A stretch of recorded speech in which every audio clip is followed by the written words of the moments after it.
Alright, TNA Wrestling. Let's make this clear right now. We're getting builds to Against All Odds, which hopefully will lead to a culmination at Slammiversary. That's still what I believe they're going to. They're doing Against All Odds. They're building into possibly even another TNA Plus show that will lead. I don't think there's going to be another one after that, but there's a possibility there will be another one, or maybe not, before Slammiversary. I'm not sure.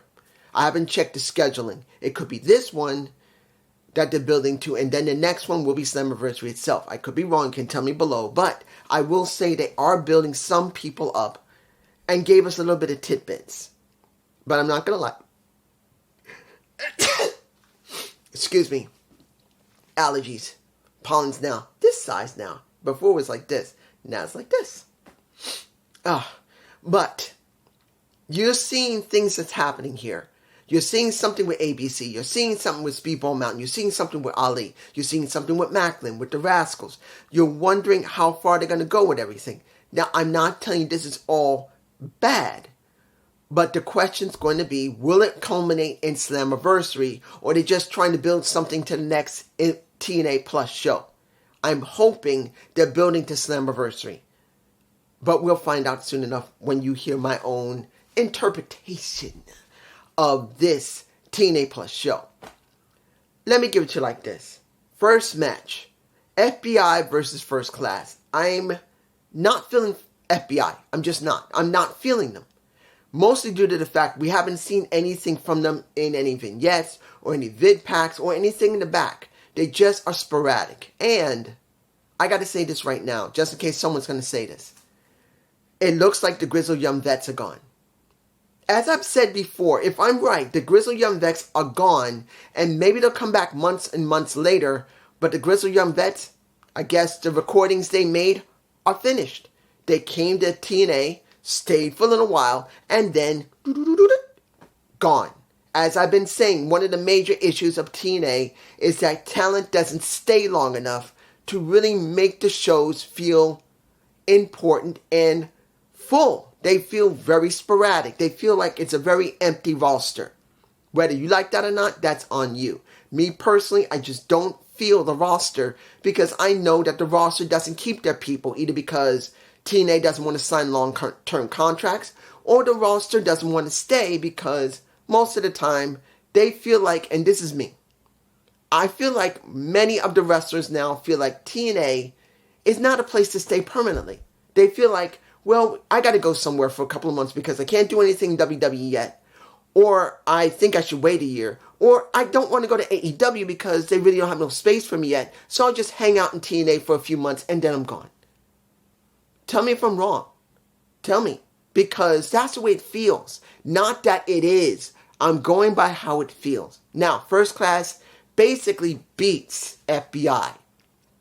I'm not surprised. They don't feel like they're members of the roster. They just don't. They're just there. Even if they're signed, they don't feel like it. Now, Cody Deaner and Jake versus the Rascals. Now, this got stemmed because it seemed that Trey got attacked in the back. We didn't know until after the match was over. It was Macklin. But didn't know who did it. And Jake wanted justification. He wanted revenge on what happened because it was unfair that the AJF was by ringside and messed with the match. So what happened?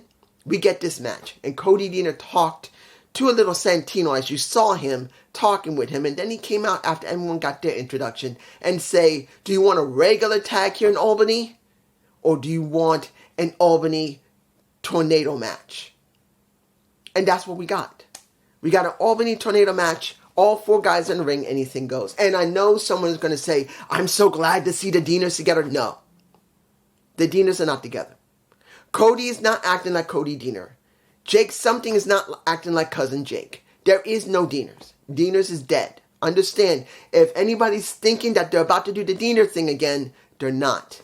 You got Jake something in his new character, and you got Cody in his new character where he's basically thinking the people speak. I'm going to do what they say. That's what we're getting here. It's a coincidence they're working together. Does not mean they're going to be tagging constantly together. It's exactly as I said. It'll be very stupid if they revert them back to the Deaners where it makes no sense. Now, if they do Throwback Throwdown Thursday and they put them together, that is understandable because they've done that. But here, you're never going to see the Deaners again. Ever. And in the end, the Rascals win. I'm not surprised the Rascals win.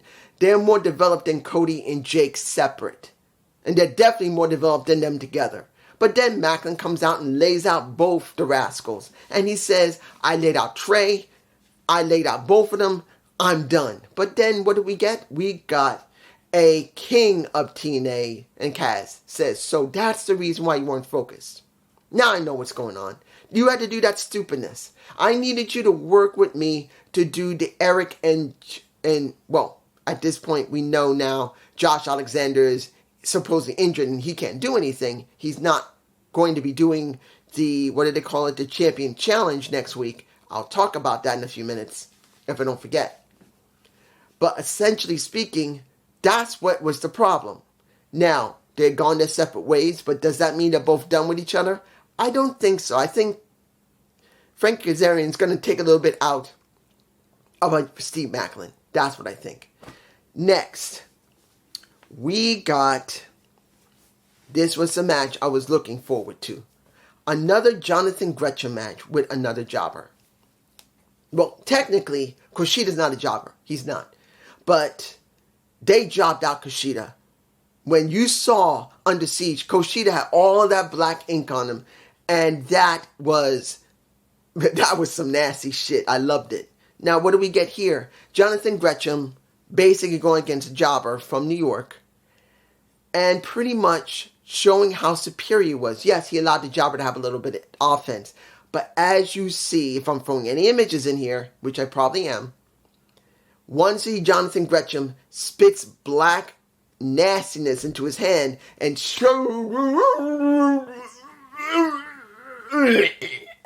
that, you're going like, what the fuck did I just see? This isn't like Decay where we get mist in the face. No, this is a different type of animal at the moment that we have not seen in quite a long time. Where we see someone who's not spitting the mist into someone, that taking the hand, doing the mandible claw in the face, and basically winning that way. It's a different dynamic. Now, is he still acting like Jonathan Gresham? Yes. And I do believe I would rather see him not have that type of attitude when he did his movement, then he does his kick, and then he goes like this. I wish he had not done that. I'm telling you, he's not perfect. So that part I think he needs to eliminate. While he's in this character, he needs to go more and more dark and show almost no sign of what the original ROH pure champion from the foundation acts like. He needs to begin to descend, going from here and then start going more and more, not showing that ROH kindness. He'll still do the very good technical moves, but shows no mercy. That's what I want to see from him. Now, do I think I'm going to get that? Probably not, but that's just me. Next. Match 4. What did we get with a match that's supposed to be setting up a match at Against All Odds, I believe, where it's a tag match. It's Speedball Mountain versus ABC. Whoever wins, I believe it's next week or the week after, they're going to have a match together. So if Speedball and Trent Seven win, they got to go up against each other, I believe, next week, so they can find out who's the new number one contender for Ali's title. Not bad. That's not a bad thing. At least you're maximizing the few people you have on the roster. Let's make it clear. They do not have a deep roster, no matter what anybody says. They have to do double work for many of their people, which I found to be stupid. I'm sorry. If you don't have a very deep roster, and worse yet, either talent doesn't want to stay in your company because they just want to do temporary work, or you decide that 1, you only want to do some tapings with them, 2, you may do short-term contracts and very rarely do long-term, you need to bring in more jobbers. And you tell the jobbers what you want. That's what I believe they should be doing. I can't believe they don't have enough budget to get some jobbers in from every state they've been going to that they've been recording. Come on. There's going to be mostly some... They can get people in from another state to come in. I'm sorry. They can get dozens of people to make the roster feel full, and they don't do it. I don't care what anybody says. It just feels like that. But we got a decently to very good match between Trent, Speedball Mountain, and ABC. But it seemed that ABC had some problem due to the fact that Ace Austin was having an attitude with Ali because he lost. And since you know that Ace and Chris Bay have been having issues, it showed. And now it's even more apparent that we're worried that, and I'm worried, that ABC is going to be broken up. Now, here's the problem for me personally. Of course, we know Speedball Mountain won, and next week or week after, they'll have their match. But here's the problem. They have so few tag teams. How many tag teams do they have? Speedball Mountain. Yeah. They have pretty much the good hands. Yeah. They got the tag champions. Yeah. But they need more. And seeing they want to break up possibly ABC, making the fourth tag team they got sucks. And I know you're going to say, well, what about Time Machine? Well, have you been seeing them now? Particularly that the Machine Guns are not there and it's only Kushida. And yes, Kushida could work with Kevin Knight, but how many times have we seen Kevin Knight on TV? How many times have we seen Reed on TV? Isn't he part of the Rascals? When do we see him? We don't. We don't see him. And it's like, what are we doing here? Where is the rest of the roster supposed to be signed? I'm sorry. If people say, well, they're doing these dates on different shows, well, this is what I've been saying for so long. TNA is not known to be full-time wrestlers all the time. Very few of them are. The rest are some they'll just be willing to stay a couple of months. Some that TNA themselves say, well, we need you for a couple of tapings, and then you're done. And very few they'll sign for less than a year or near a year. And that's it. That shows how incredibly bare their roster is. That they have so few people on the roster, and worse yet, they don't show all the people they got. Now, let's go to the back stuff. Ash by Elegance. Let me give it to you like this. When it came to Ash by Elegance, when it came to Gabby AF, I've never seen Gabby AF's show. I never have. It's the first time I've ever heard her. I don't, and anybody said, dude, you're supposed to be a wrestling reviewer, a wrestling podcast. You don't know Abby AF? No one knows it all. No one knows it all. If you know it all, you've lost all the fun in pro wrestling. If you know absolutely every aspect of pro wrestling, why do you watch pro wrestling? It's about having fun, not about knowing absolutely everything. You can't always have everything and have fun with it because you get bored if you know it all. So I'm glad I just heard of her.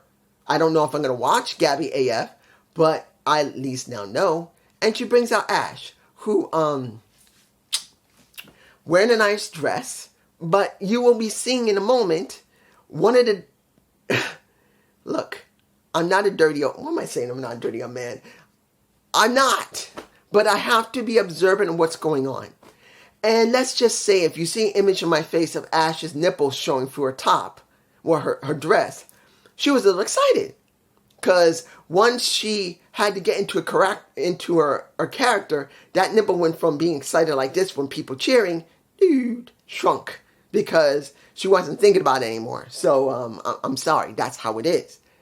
But seeing this segment where they had to bring up what happened when she was so dramatically rough with Havoc, who's now indefinitely gone, which that means she's gone for a while. Either because she's injured or she wants some time off. Maybe she's working in the back. Or maybe her contract expired. I don't know. One of those of multiple. She's not there now. So, supposedly, Gabby wanted to know why that happened. Was it because of Xia Brookside? Because they showed Xia, they showed the ring she had on there, and pretty much Iceman made it very clear, saying, why are you acting like this? This is slander. This is supposed to be scrubbed. He said, it's on the app. You can watch it. It don't make a difference. We're suing you. And he said, look, I just want the scoop. And Ash simply says, the reason I'm angry is not really about 100% about Xia. They took my jewelry. I have not got it back. And they're making it about the jewelry. Yes. They're making it about the jewelry. If Ash has a match with Xia Brookside next week, she gets her jewelry back. Some crappy jewelry that looked obviously crappy. This is where the booking sucks. You got Xia Brookside messing with Ash by Elegance. Now, mind you, this might not even be about Ash. This is about trying to build up Xia Brookside. So if they give Ash not a very good story, but this story is supposed to really help Xia to understand what it's like to be in a storyline in this type of promotion, it's understandable. They had very little story for her before when she was working with Ash. So now they may try and bring in jewelry as a situation to trigger a more development of Xia. I'm not saying that's perfect. It ain't. Like I said, this ain't a very good story. This ain't. It doesn't look very good for Ash to actually be trying to do something because of these 4 rings on her finger. But it is what they got. Now, the vid pack for Santana. Hearing about his dad. There's going to be multiples of this, guys. I know there's going to be one next week and the week after. Kind of like what happened with Dorado Kid. But they didn't mention AEW. It's understandable if AEW is not mentioning TNA. Other than when Caster basically raps about Impact. And TNA, Impact, is not going to mention AEW. They're just not going to do it. So for 5 years he was gone. He talked about what happened. He lost his dad right before the pandemic. Then the pandemic happened. Then he started showing severe problems with alcoholism. And then he wanted to get clean openly. And that's where they cut it off. I'm fine with this. I'm fine that Santana's getting this moment. And it was good to see that they showed footage of him and Ortiz because they had to, because that's all he was known by LAX. The only question is going to be, will he be mentioning Ortiz? That's going to be the big question. Now, I do believe Ortiz might be nearing his end of his contract in AEW, so you don't know if he's going to go to TNA. But to be honest, if Ortiz and Santana are on the same roster again, I don't want to see LAX back together. I'd rather see Santana by himself and see Ortiz develop as a person too. Because, guys, you can have a tag team for decades. But if you got 2 really good wrestlers who have been put together for quite a long time, like the North, when you see a Ethan Page and he can do his work well, you can see Josh Alexander. Sometimes when these guys are broken up, you got to let them have time to really develop. If they come back, fine. It does happen. But until they're ready, we don't need this yet. We need Santana and Ortiz as separate wrestlers. No matter how great they are as together as a tag team, TNA doesn't need these two as a tag team right now. They need new stars right now. Let's make it clear. If Santana's signed for a year, which he might be, we need Santana as a developed star. We don't need to be screaming for Ortiz to come back just to team him up so to have something in the tag division when legitimately we have used everybody in the main division for the main title and the X division. We've seen the same people over and over and over and over and over again. We need new people. That's why Mustafa Ali is so popular. That's why he was being cheered, because he's a breath of fresh air, not because he's a better wrestler than everybody, a better character than everybody, a better just all-around pro wrestler. He's someone you don't see often. He's new. And they're not using the same old people over again, whether we love them or not. Now, the system. Let me give it to you like this. Am I fond of what's been going on with the system when it comes to seeing that all of them got titles, and now Alicia Edwards, who really should have the TNA Women's title, but because she's just no match for Jordan Grace, that's why she had to do the tag, and they're not bringing in Marsha Slamovich. It's just going to be her by herself. I don't agree with that, but that's what they've done. It was done pretty well, but when you see that Matt Hardy's not done with the situation, he still wants to go after Moose, and Ryan Nimitz shows up, that makes me think, okay, Ryan may not be with AEW now. Because unless AEW signed off on him being allowed to go to TNA, he might not be working with them anymore. He might be done. So Ryan may have a couple of recordings with TNA. I don't know if he's signed. I'll have to go and check if I was going to do a Gump report. But as far as I know, Ryan is probably not signed to TNA, but I guess he's going to do some recordings with Matt Hardy and probably the returning of Nick Nimitz. We may get Nick and Ryan working together probably for the first time that anyone's ever seen since before Nick Nimitz ever went into WWE and went to the Spirit Squad. Think about it for a minute, guys. Ryan probably has been wrestling, maybe not as long as brother, but maybe just as close in years.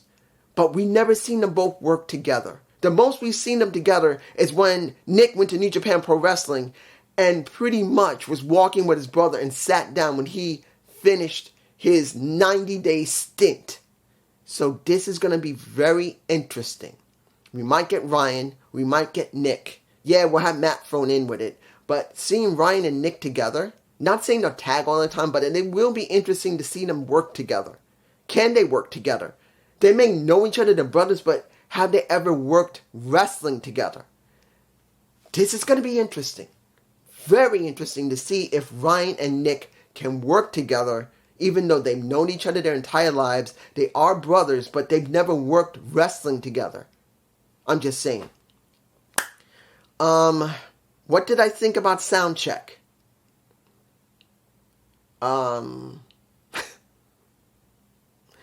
Seeing that Alan Angels wants a little bit of that, Steph DeLander, and he ain't getting it, and pretty much was shoved around by Khan. Okay, I guess. To be honest, I don't like the sound check. I'd rather see the Death Machine TV. See how Sami Callihan is going to make that interesting. But it counts on how many times he's going to do it. I don't know. But it's just me. Building others. That's what we got here. We're building other people other than the regular people. I don't know if all of it's going to be good, but this is what we got. Peace.